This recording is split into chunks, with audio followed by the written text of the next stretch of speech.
All right, ladies and gentlemen, welcome to Out You're On My Hair, the podcast, the one, the only Tawny Kitaen. You guys know her, man. Tawny, welcome to the show. How you doing? I am doing so well, my love. How are you doing? I am on cloud nine right now. I'm going to tell you, I know Troy's a little bit jealous because he can't be on the interview today, but it is what it is. It is what it is. I got you. This is going to be great. We're going to talk about everything that we love, the 80s. But before we get into all that, I kind of follow you on Instagram, the Out You On Your Hair podcast. We follow you. And I know you've talked a lot about the COVID-19 stuff. You've given out so much information to people. I kind of want to start off with that a little bit because it's so relevant. How has all this affected you, and what do you want to say to people to kind of help encourage them? We're starting to get back into a little bit of a swing of things, but there's still a little bit of a pause. So you tell us. Yeah, boy, that was a mouthful what you just said, because there's so many poignant things that you touched on that are really important. One, yes, I am the official mask giver. When I don't see someone with a mask, I always carry them in my pocket and I Awesome. give them out. And because here's the thing that I think a lot, not all, but a lot of people think that if you wear the mask, you're the one who's being saved. And that's not the case. You're saving other people in case you are asymptomatic. So for someone to walk around the street or come up to me or whatever without a mask on, they're putting me in danger, not them. So I'm all for, I forgot what president said this, but I'm all for the people, and I'm all for you keeping the next guy safe. And I actually have the hotline for the number. If you call in, you see things that people aren't wearing their masks or stores that are open to. So I've dubbed myself the mask police. That's awesome. That is so awesome that you're doing that. Well, you know what? I'll tell you, I'm getting some pushback. People think because, and I don't want to get too political because I don't, it's church and state. But when we have a leader who everybody around him is wearing a mask and he's not, he carries so much weight, and God bless him, because I know Donald pretty well, or should I say Mr. President, and he's just, it gut wrenches me when I don't see him with the mask, because so many people are taking a cue from him, which should be because he's the president, but he isn't doing the right thing. And I don't know if I'm sure you saw all those people part my tooth. I just had surgery on my teeth. Saw all those images this past weekend of people not social distancing, not wearing their masks, and there's like 1,000 in a pool. And I heard, I think it was Dr. Drew or Dr. Anje from CNN saying one person has it, he's going to infect 30 people. Those 30 people are going, and that's a low estimate compared to the people that were in the pool. And I just want people to understand that it is so important. We're not out of the woods, but we are doing the best we can so that everybody can get out there. So, And the only way to do that is by following these simple instructions. It's not too hard. Would you like to know what's on my mask? I would love to. Okay, so mind you, I'm the girlfriend that sews all the masks for all the girls, right? They all come to me, and I'm the sewer because I'm the artist and the painter and crafter. So I just made up my own mask and started mass producing them for everyone I knew. But my mask wasn't made by me. My mask, I got it up in LA in downtown Los Angeles, and it's a picture of Kobe and Gianna. Oh, nice. Very nice. Yeah. You want to talk about keeping hope alive? I want to keep their memory alive. He lived down the street from me. There's a church that's kitty corner to me that he went to. Remember, he went to church that morning? Mm-hmm. Right. Well, that church is kitty corner for me. So every Sunday when those bells toll, I take those moments and I stop and I pray for him and his family, and I can't escape it because this is where I live and that's where the church is. So That's in awesome. a way, yeah. So it's still because he's our neighbor, and he lived in Newport Beach with us. So many people in our town are still, and not even holding a candle to Vanessa, bless her freaking heart, man, what she had to go through. But we're all in Newport just terribly, terribly affected by this. Not that the rest of the world isn't, but we saw him every day at the grocery store, at the gym, at the bank, at Fashion Island, and because of my husband, my ex-husband, he knew who I was, and we would talk, and he was, I don't know, I don't mean to go on about him. It just really, really affected me terribly. Well, it shows. I mean, I can tell with what you're saying, and it just goes. I mean, and please don't take this the wrong way, but your heart is as big as your hair. I mean, it's it's awesome.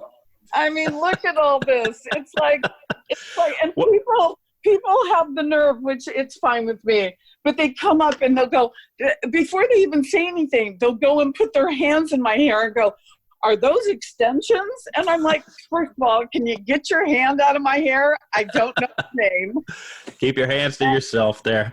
Hey, so Tawny, I got to tell you, if I was to write down 5 things that I remember. Oh boy, this sounds like it's going to be a good question. I hope so. If 5 things I had to write down from the 80s that I remember, you doing cartwheels on those Jaguars would definitely be in that list of 5. Front walkovers, back walkovers. Oh, okay, back walkovers. I mean, because how did that whole thing come about? I mean, whose idea was all that? Well, ironically, I started dating David. He was $2 million in debt to David Geffen at that time. So I was working and had more money than David at that time. So I kind of supported us a little. And when I heard the album and I was allowed to go in and help mix the album, and you know how when you sing different tracks, they give you a piece of paper and they're each you pick the word from the best track. So right. I was able to do that, and John Kolodner, who is the biggest A&R guy in the business, who works for David Geffen, on my True E Hollywood story, called me Yoko Ono. Because I picked the album covers, I picked the single, I picked the photographer. I made a rule that no girls were allowed backstage, so the groupies must have hated me. Yeah. So, yeah. Because it's an iconic moment, you know. It's just an iconic moment in that video, you know, that everybody knows it. So, I mean, you know, everybody, and I mean, you've had a very successful career with so much other stuff, but everybody remembers that. What's your take on it? Does that bother you sometimes, or do you love it? You know what? You are an extremely bright and intuitive guy, because not too many people have my mama. Given me what? I said, tell my mama that. I will. Give me her number. I'm calling her right after this. As a matter of fact, her and I have plans for tea tomorrow, so don't worry about it. You're right. You are absolutely right. And one of the few interviews I've done where someone has been kind enough to bring up my body of work. I mean, you go into IMDb and I see movies that I completely forgotten that I did. So for someone to just disregard what paid my bills and what I did for a living and just think that I was, you know, did these videos, it's not that it bothers me. It's just like, come on, man. I had 30 years of being in this business and worked every single day of my life, you know? Right. I every day, somebody, or on my Twitter and Instagram, I'm sure you've seen Whitesnake, you know, videos of me in the Whitesnake video. Thank God they leave out Dave a lot of it, but it's mostly just me in the videos that they print, that they upload. But, you know, I'll tell you how I came to be in the video. David was Marty Callner, the director of all the Whitesnake videos. had it all planned out, had the girl, had everything. The night before the shoot, David said, will you come with me to Marty, the director of the video's house? We have to go over the storyboards. So we went over to his Bel Air mansion, and he opens up the door, and without even saying hi or hello, he pointed at me and he said, you're her. Wow. And That's I'm like, nice. I'm who? And he said, you're the girl. And I was already an actress. I had turned down a couple of bands from not being in their video because I was an actress. I'm not going to do a rock video. Are you kidding? Right? That was the mentality. But it was my boyfriend at the time's video. So I thought, all right, I've already helped my boyfriend on all the Rat album covers. Why can't I help my boyfriend in his videos? Right. And so that's how it happened. And this poor girl got a call that she was no longer going to be in it. And here I was. Well, it's just, it's like you said, you had so much other stuff that you've done. And of course, I could sit here and name it. It's just that whole 80s, was just a crazy time. And I've got to think you were right there in the mix of all of it, being out in LA and Hollywood. And I know you couldn't go anywhere, without the paparazzi being all around you. I mean, looking back at it, what was some of the high points of it? And what was some of the low points of that time for you? Well, I think for me, being a daughter, I think one of my proudest moments, and there were plenty, but this one is so meaningful to me because my dad got to experience it. David was driving the white Jag because that was our car. And the black car was Marty Callner's. And we got up towards the Rainbow on Sunset Strip and there was a red light. People saw us in the car. They jumped on the hood. They jumped on the head of the car. My dad's like, what's going on? What's going on? And I'm like, well, Dad, this is just how the world works. And so we had to shoo these people off our car and drive off. And so for my dad, that, because I get that a lot, but for my dad, that just meant the world to me. Oh, I bet. That had to be just awesome feeling for both of you. Yeah, absolutely. Absolutely. My dad and my stepmom, if I can make them happy, I've done my day good. Yeah. I kind of can understand where you're coming from. Like we had talked before we started recording, I did 20 years in the Army and I got to do a lot of cool stuff while I was in the Army. And one of the coolest things I ever did was during Game 2 of the World Series in 2001, the Arizona Diamondbacks versus the New York Yankees. In Phoenix, Arizona, I carried the American flag at the beginning of the game with Ray Charles over there singing. And so there's my parents, living in Georgia, watching their son, who struggled at certain times of his life, but now is sitting there, doing Absolutely. that, So I get it, felt good for me. It felt good for them. So it's awesome. So yeah, and I think, listen, do you have kids? I do. I have two kids actually. I've got a son who will be 18 on the 1st of June, and I've got a 15-year-old. So 18 and 15. Yeah. That's so you know what it feels like to be a dad, and as soon as you have kids, any bad thing that you ever didn't you just call him up immediately and go, Dad, I'm so sorry. Oh, yeah. I did this. Because until you can be 9 months pregnant and still not know what love really is. That's true. Until Very true. Baby comes out, it's a whole different story. Looking back at everything, and you mentioned David Geffen earlier. How much interaction did you actually have with, say, David Geffen? And do you have anything any stories or anything? I know you're going to be writing a book at some point, so I know you don't want to give away too much, but that's true. But, we want to hear it. I will give you this little tidbit of information because you're right. I'm in the process of getting all my package together, my agent and I, to give it to Random House and so on and so forth. So I don't want to give away too much, but one thing I will tell you that I don't think I've told anybody.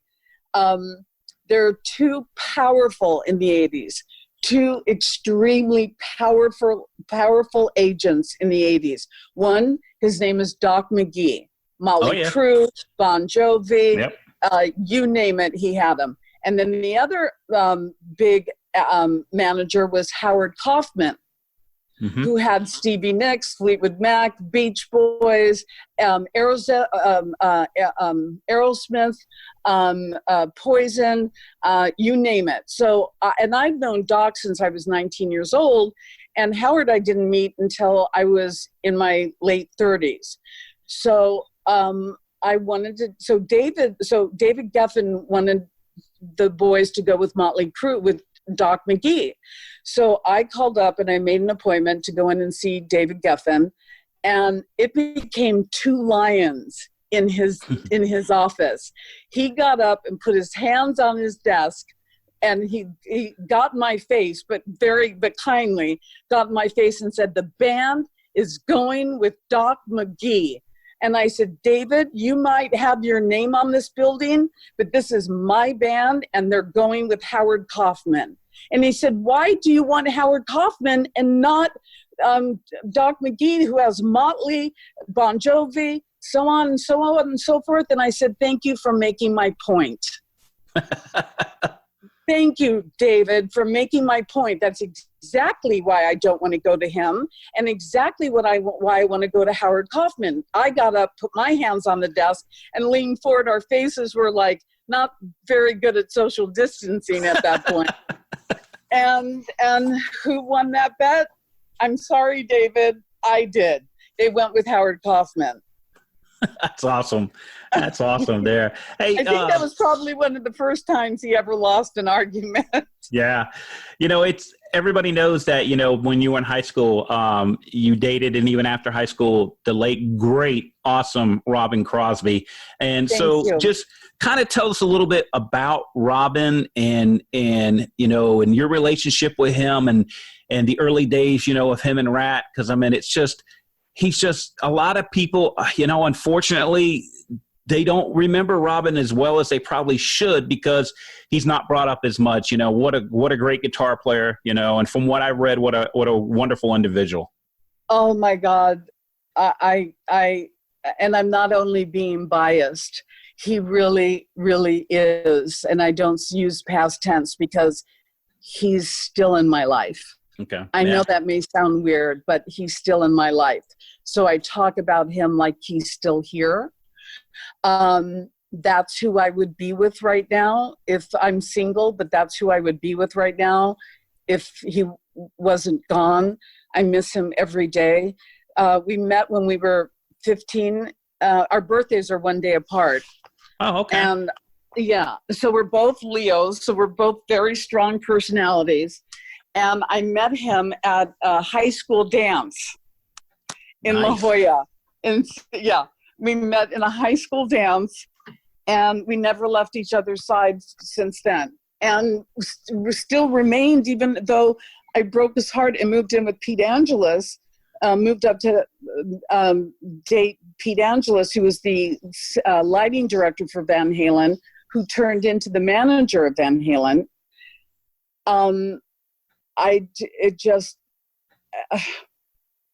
It broke both of our hearts, but we still stayed in contact. Like I said, they wanted me to do all their album covers and a video for them, and I would do anything for Rob. He was the love of my life. Everybody, I haven't heard one bad thing mentioned about Rob. I know people call him Robin, but he's been Rob ever since we were in our teenage years. So it affects me on a daily basis. It's made me have to rethink this whole thing called life. And I just miss him. I miss him terribly. And you're right. The people in today that may not know him, I would really love for them to pick up a track that he's written about me and just see what kind of great guy he was, how musically fantastic he was. And look at some interviews with him. He's got more swag than any guy I have ever met in my entire life. Yeah, he did. He had Yeah. swag before that word was even being used, which is, Oh yeah, kids, way so before, hey, way before. We touched on it a little bit earlier with some of the stuff, with, everybody remembering you for only one thing. What do you think is the biggest misconception about you, that people just don't get and they don't understand, Well, I think there's a couple of things. I think because I was known as the Yoko Ono of the band, and I didn't let the other members of the band have groupies backstage, that some people may not care for me. But that's their problem. They had girlfriends. They could go home and have fun with them. They didn't need them tramping backstage at the concert. I'm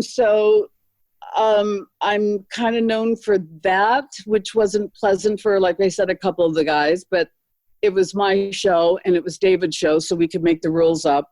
And the other thing is that the divorce that I went through, and this is one of the reasons why I truly want to write my book, and then am so, is this supposed fight between me and my ex-husband, which never happened. It was a setup to get out of paying child support.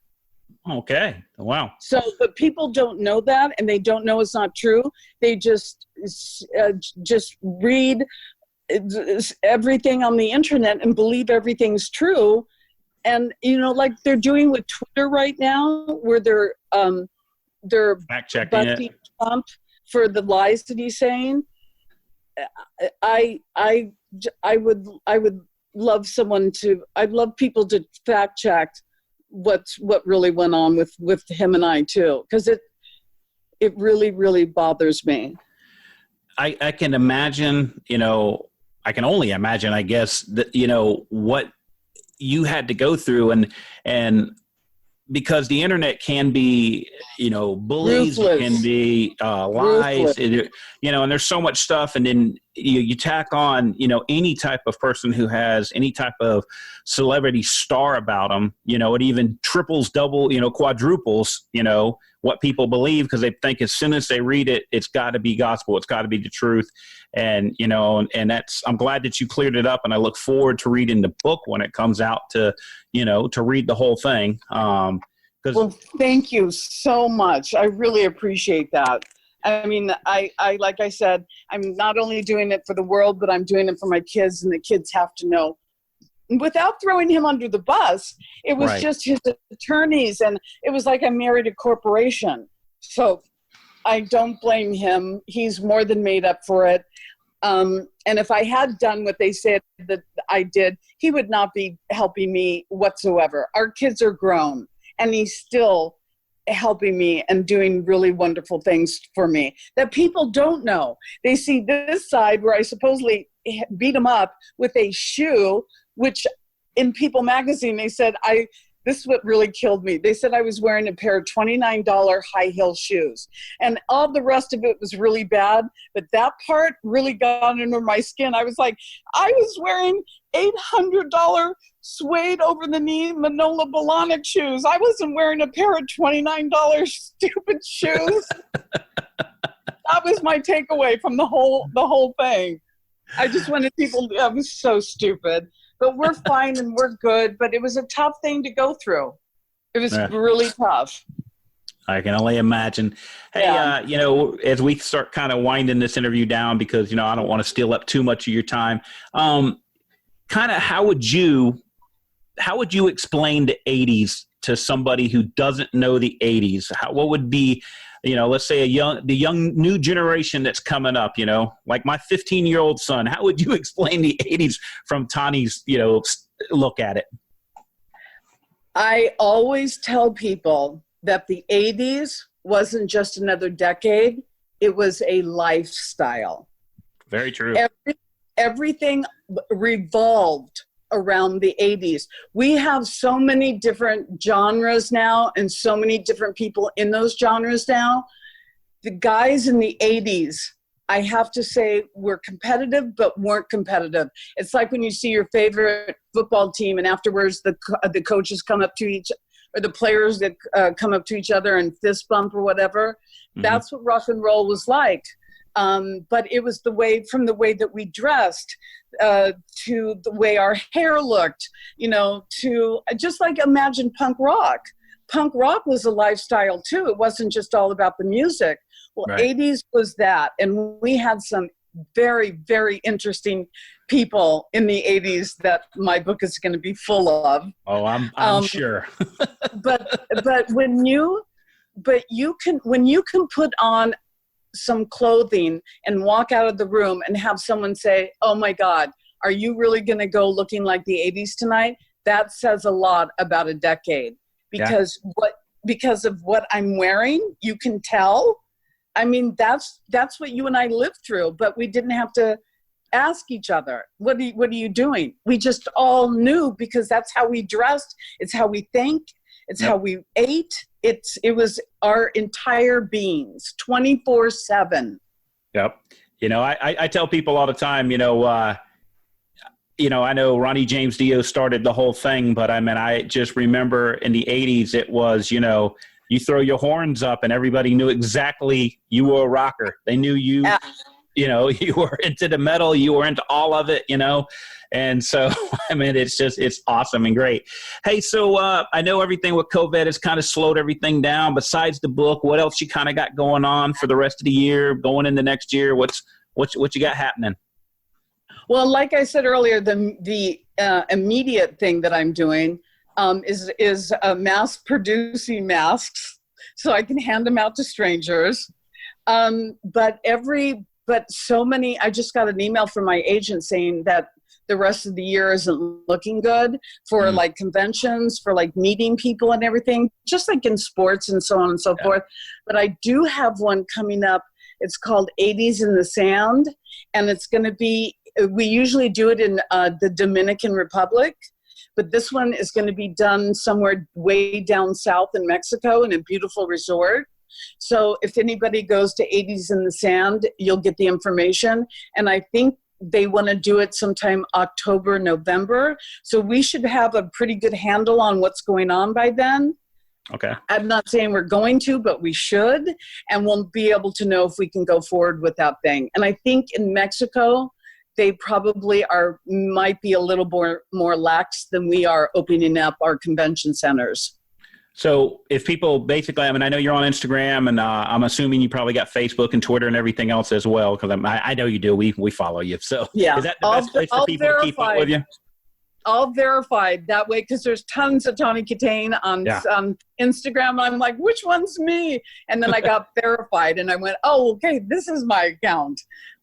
So yes, I'm on Facebook, Instagram, Tawny Kitaen Official, and Twitter Official, and and my videos that I decided to start doing on YouTube, and I have like a couple 100,000 or whatever on Instagram. These 2,000 followers on YouTube have never made me feel so good in my life.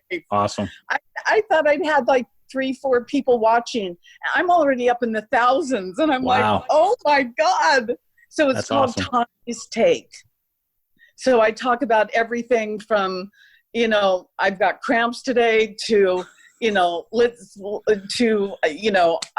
just the highest of all highs. So it's only 10 minutes. It takes 10 minutes out of your day. Watch it, have some fun, enjoy, and like they say, subscribe. There you go. Hey, well, Tawny, on behalf of Troy, who couldn't be part of this interview today, for myself, Randy, thank you so much for coming on, and we hope to get you back on another time, okay? You got it. Be my pleasure. Next time, Troy, my boyfriend, Troy, your partner, would love to be there, I'm sure. I'm sure you will. So thank you so much. Thank you so much. This has been wonderful.